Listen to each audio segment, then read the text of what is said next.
বাবা, আমার না অন্নপূর্ণা ভান্ডারের টাকা ঢুকছে না। আপনি একটু আমার কুষ্টিটা দেখে বলুন না আমার ভাগ্যে অন্নপূর্ণা ভান্ডারের টাকা আছে কিনা। দাঁড়া বলছি। তোর বাড়িতে আজকে 10 কিলো চাল এসে, কথা কি ঠিক না বেঠিক? হ্যাঁ বাবা ঠিক। সাথে 15 কিলো আটা হয়েছে, কথা কি ঠিক না বেঠিক? হ্যাঁ বাবা ঠিক ঠিক। আর 5 লিটার সর্ষের তেল এসে, কথা কি ঠিক না বেঠিক? হ্যাঁ বাবা ঠিক ঠিক, কিন্তু আপনি কি করে জানলেন? তুই তো আমারে কুষ্টি দিসনি, তুই তো তোর বাড়ির রেশন কার্ডটা আমারে দিছিস। এই নে ধর।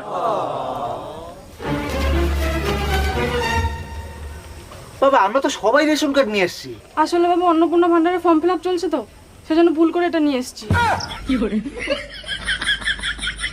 তাহলে আর কি, রেশন কার্ড দিয়ে তো আর ভাগ্য দেখা যাবে না। চলো আমরা বাড়ির দিকেই যাই। এই এরা সব চলে গেলে তোমার ব্যবসা বন্ধ হয়ে যাবে না, এদের তো কোনো মতে যেতে দেওয়া যাবে না। এই দাঁড়া দাঁড়া দাঁড়া দাঁড়া, তোরা আমার কাছে এসিস, আমার কাছে ভাগ্য দেখার জন্য কি কুষ্টি লাগে নাকি?